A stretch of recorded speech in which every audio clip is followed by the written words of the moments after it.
বাবা দেখছো ছাত্ররা কি সুন্দর আন্দোলন করতেছে।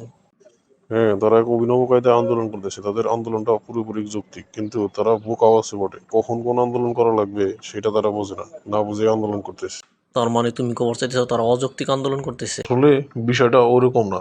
ধর, গাদার সামনে একটা মূলা ঝুলাই দিছে এবং গাদার পিঠে অনেক বড় বড় ভারী ভারী বস্তা তুলে দিছে, কারণ গাদা ওই মূলা খাওয়ার জন্য সামনের দিকে ছুটে যেতেছে। আর বস্তা কিন্তু ঠিকই তার পিঠে করে নিয়ে যেতেছে। গাদা মূলাও খাইতে পারছে না, এপাশে বস্তাও কিন্তু নেওয়া হচ্ছে। তাহলে আসলে বিষয়টা কি, তুমি একটু বুঝে কও দিয়ে, আমি তো বুঝতেছি না। তুইও তো সাধারণ ছাত্রের একজন, সবাই যখন বোঝে না তাহলে তুই বুঝবি কেমনে? আসলে শোন, মূল বিষয়টা হয়েছে কয়েকদিন আগে দেশের রেল ট্রানজিট ভারতকে দিয়ে দিল। একটা স্বাধীন দেশের রেল ট্রানজিট এভাবে দিয়ে দেওয়া, এটা কতটা যুক্তিকারী? দেশের সার্বভৌমত্বের হুমকির সম্মুখীন।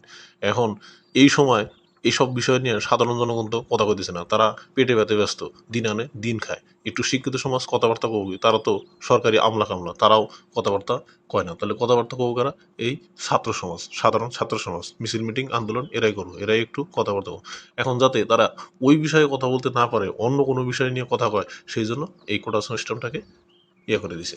এখন দেখ, বাংলার সকল ছাত্র সমাজ এই কোটা নিয়ে একেবারে উঠে ফিরে লাগে পড়ছে, কারণ এটা তাদের হাতে আঘাত লাগছে। কিন্তু তাদের যে দেশ এদিকে অন্যদিকে চলে যেতেছে, সেদিকে তাদের কোনো চিন্তাই নেই। আসলে আমি তো তোমার মতো একবারও এরকম করে চিন্তা করি নাই, বিষয়টা মনে হয় অন্যরকম মনে হচ্ছে এখন তোমার কথা শুনে। দেখ, শুধু তাই নেই, আরো অনেক কাহিনী আছে। এই কাহিনীগুলা, এই দেখ, কোটা আন্দোলনের মধ্যে তোরা কোটা আন্দোলন নিয়ে ব্যস্ত। এই সময় আবার কি হলো, এই সময় হলো বাংলাদেশের সর্বোচ্চ পাবলিক পরীক্ষা বিসিএস, সেটা বলে প্রশ্নপত্র নাকি ফাঁস হয়। আরে সেই 33তম বিসিএস থেকে এপাশে হচ্ছে কত 45-46তম মনে হয় এখন চলে।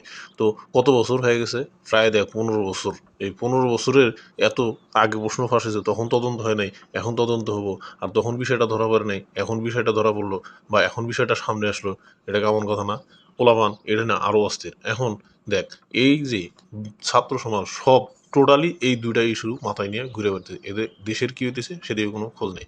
দেশ জাহান্নামে যাইতেছে, নাকি দেশ কেউ নিয়ে যাইতেছে, নাকি দেশ বিক্রি হয়ে যাইতেছে, নাকি দেশ আছে, নাকি দেশ কি হচ্ছে, এইগুলো নিয়ে কোনো টেনশন এই ছাত্র সমাজের নাই।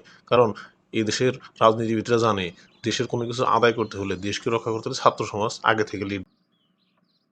দেখ, আবার আরেকটা বিষয়, শিক্ষকরা এসব বিষয় নিয়ে কথা বলবো, এই রিল টেল নিয়ে কথা বলবো, তাদের সুযোগ নেই। তাদের আবার পেনশনের গ্যারমায় ফেলে দিয়ে রাখছে। তারা এখন পেনশনের টেনশনে আছে, শিক্ষা ব্যবস্থা কই যায় যাক সেটা নিয়ে কোনো টেনশন নাই।